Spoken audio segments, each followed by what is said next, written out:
Welcome back to another episode of Raul's World of Synths. I am Raul. Today we're going to be doing a demo on the Doepfer A106-5, specifically the bandpass filter, as well as comparing that filter, if you haven't heard it before, to the one that is also contained in the A124 Wasp filter. If you've been following along through the series, we've been kind of going through, first we did some demos specifically on the A106-5 filter, listened to that, heard what it sounds like being modulated and so forth, and then we went a little further with the Wasp filter, kind of comparing the two with the low pass, high pass, and notch filter versions that are found in both of these, and just kind of listen to what some of the differences are sonically. This time we're specifically focusing on the bandpass filter, so hopefully you were with us last time. If not, just kind of give you a brief description. If you look down at the bottom section, you can see our MIDI CV interface is over here. We have a MIDI cable running into there that's coming from a sequencer out here somewhere, over there, pointing over there. And then our gate and CV is coming from there, going up into our top section, and then triggering this envelope and this VCO right here, sending it notes. So that's what we're going to be using as our sound source. I'm going to be taking a saw wave from right here and then patching it over there. Let me go ahead and start my notes. So I have to reach kind of off camera here for a second. There we go. And you can see over here at our MIDI CV interface, there's some activity now. So that light's going off, it's triggering gates, and there's notes coming up, but we can't hear them yet because I don't have my VCO patched into the filter. So we're just going to start with the A106-5, and I'm going to take a saw wave from here and then go right into the audio in. So that's the first thing we'll hear. Now we're still patched into the low pass, so that's actually what we're hearing here, but let me unpatch and then patch into bandpass out. And then while I'm thinking about it, I'll go ahead and patch the Wasp filter bandpass out as well. Now, nothing is actually going into this, so nothing should be coming out over there.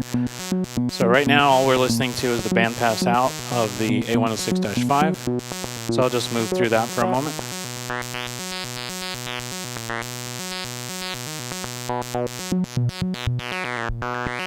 And I'm just kind of moving through the range of the bandpass filter.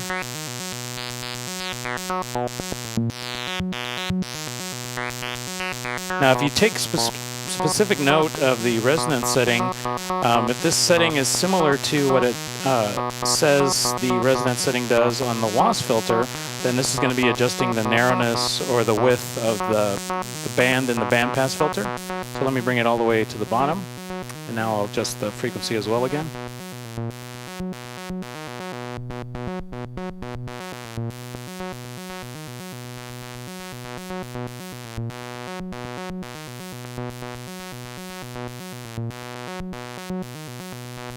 So just kind of a very muted type bandpass sound right there. So let's bring up the resonance maybe about halfway. I'll go through the entire range of the frequency right there.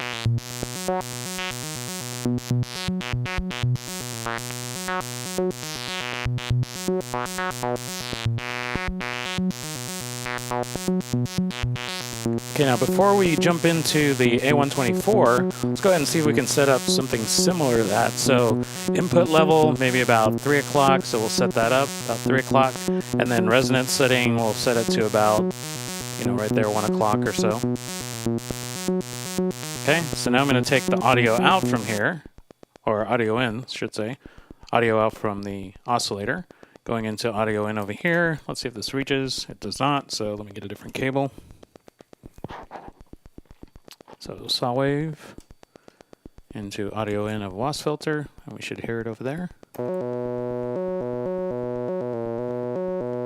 And now I need to adjust my frequency cutoff.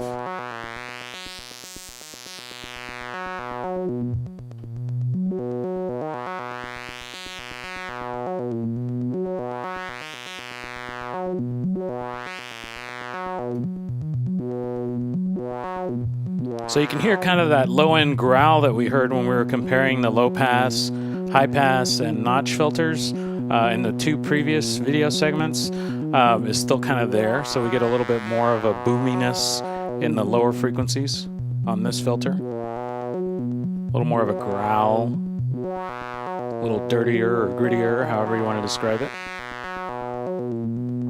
Okay, now let me experiment a little bit and go into the resonance. So bring it all the way to the max right there. And I guess to simulate this completely, I should probably take this out and maybe patch into the frequency cutoff there.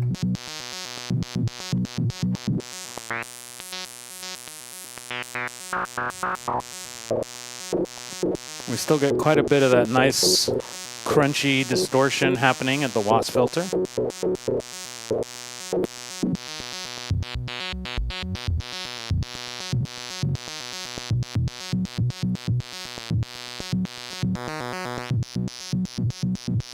Some very nice kind of full, beefy, crunchy, gritty sounds right there.